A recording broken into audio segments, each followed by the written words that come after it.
तो अब बात कोंडा गांव की करेंगे, जहां ग्राम पंचायतों के तुगलकी फरमान के कारण 10 परिवार परेशान हैं, लेकिन इनकी कहीं कोई सुनवाई नहीं हो रही। मामला 3 साल पुराना है। ये परिवार 3 दशक से 10 एकड़ की जमीन पर खेती करते आ रहा है, लेकिन जब इन्होंने प्रशासन से वन अधिकार पत्र मांगा तो विवाद शुरू हो गया। नतीजा ये कि परिवार अब अपने ही गांव में आश्रित की जिंदगी जी रहे हैं।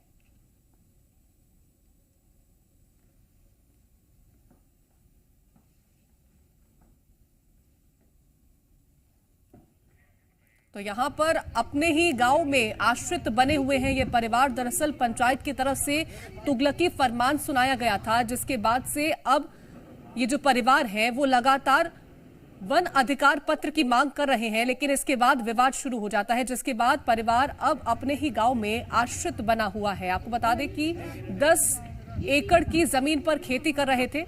और ज्यादा जानकारी के साथ हमारे संवाददाता चंपेश जोशी जुड़ गए हैं। चंपेश, अब ये जो परिवार हैं जो लगातार पत्र की मांग कर रहे थे, आश्रित हो गए हैं अपने ही गांव में, क्या कार्रवाई की जा रही है इस पूरे मसले को लेकर?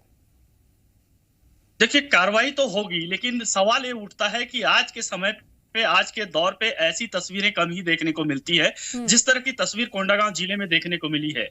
दबंगों ने ऐसा कहर इन परिवारों पर ढहाया है कि 10 एकड़ की जमीन के लिए वो 3 साल से जहदोजहद कर रहे हैं। और गांव के सरपंच पटेल, इन्होंने एक फरमान जारी कर दिया है। और यही नहीं, अगर उनकी दैनिक दिनचर्या की अगर बात करें तो जो मनरेगा के कार्य हैं, जिन कार्य को करके शायद वो परिवार खुशहाली का जीवन यापन कर सकता है, उन कार्यों से भी इनको बेदखल कर दिया गया है। तो बड़ा सवाल यही उठता है कि अगर ऐसी स्थिति पिछले 3 सालों से चल रही है और पंचायत में ऐसे दबंग भी हैं जो ये फरमान सुना रहे हैं और ग्राम पंचायत से इनको बेदखली किया जा रहा है, सारे कार्यों से दूर रखा जा रहा है। यही नहीं, पंचायतों में बाकायदा फरमान जारी होता है कि इस परिवार के साथ कोई भी नहीं मिलेगा, यानी कोई भी ग्रामीण उस परिवार से मेल जोल नहीं रखेगा। वहीं इनके दबंगाई देखिए कि इनको जो पंचायत से जो काम मिलने हैं, इन परिवारों को उस काम से भी बेदखल किया गया है। और प्रशासन के संज्ञान में इतनी बड़ी बात अगर नहीं है, क्योंकि तहसीलदार, एसडीएम मौके पर होते हैं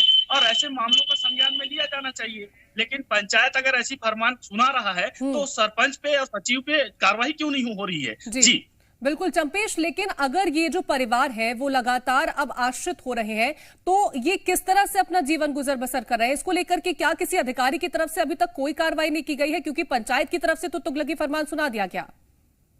देखिए, उस परिवार से हमारी बात हुई है तो उनका यही कहना है कि शासन का सिर्फ एक योजना का वो लाभ ले रहे हैं, सिर्फ पेट भरने के लिए। ये कहें कि राशन उन्हें सरकार द्वारा दिया जा रहा है, उसके अलावा उन्हें कुछ भी नहीं मिल पा रहा है। ये कहिए कि इनका सिर्फ पेट गुजारा हो रहा है और दूसरे कार्य करना भी चाहते हैं तो ये कार्य नहीं कर पा रहे हैं। ऐसी स्थिति नहीं है कि प्रशासन के संज्ञान में ये बातें नहीं होंगी, क्योंकि पंचायत स्तर का मामला है। अगर पंचायत स्तर का मामला है तो जमीन से जुड़ा हुआ मामला है, तो तहसीलदार, नायब तहसीलदार, एसडीएम, इन सबको बराबर इस बात का संज्ञान होगा कि ऐसी स्थिति गांव में निर्मित हुई है। उसके बावजूद अगर कोई कार्यवाही नहीं होता, हालांकि अब कलेक्टर महोदय ने इसमें संज्ञान लिया है कि जब जनदर्शन में ये परिवार पहुंचा तो कलेक्टर ने सीधा कहा है कि इस पूरे मामले की जांच कर कार्रवाई की जाएगी। जी बिल्कुल, तो सर पर छत नहीं है, लेकिन अभी भी परिवार जो है वो आस लगा करके बैठा हुआ है कि न्याय जल्द ही मिलेगा। तमाम जानकारी चंपेश पहुंचाने के लिए आपका बहुत शुक्रिया। और कैसे ये परिवार परेशान है, उसको लेकर के आपको एक रिपोर्ट दिखाते हैं।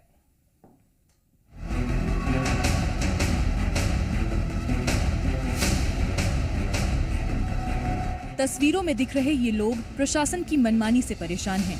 कोंडा गांव के धनौरा तहसील के सवाला गांव का ये पूरा मामला है, जहां 10 परिवार के 55 सदस्य कलेक्टर से लगातार शिकायत कर रहे हैं, लेकिन इनकी समस्या का कोई समाधान नहीं हो रहा और ये लोग अपने ही गांव में आश्रित बनकर रह गए हैं। मामला 3 साल पुराना है। ये परिवार 3 दशक से 10 एकड़ की जमीन पर खेती करते आ रहे हैं, लेकिन जब इन्होंने प्रशासन से वन अधिकार पत्र मांगा तो विवाद शुरू हो गया।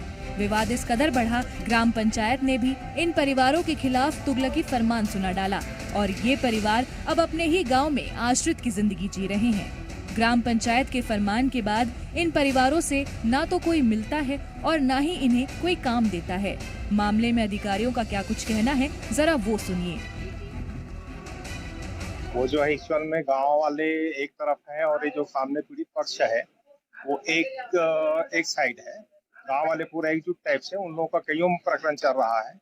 एक तो अभी उसका सीमांकन हुआ था सामने वाले का, तो इसका कब्जा निकला है, तो उसका प्रकरण चल रहा था, उसका कब्जा दिलाए हैं। हम लोग जो है ओनली वन कब्जा दिए थे, उसको नाप के बताएं कि आज के बाद ये कब्जा इसका रहेगा और वो सामने वाला अपील करना चाहे तो अपील कर सकते हैं। प्रशासन की अनदेखी का शिकार हो रहे इन ग्रामीणों की जमीन पर भी अब अवैध तरीके से दबंग कब्जा कर रहे हैं। वहीं अधिकारी फिलहाल कार्रवाई की बात कह रहे हैं। देखना होगा कि आखिर कब इन ग्रामीणों को न्याय मिलता है। ब्यूरो रिपोर्ट, जी मीडिया।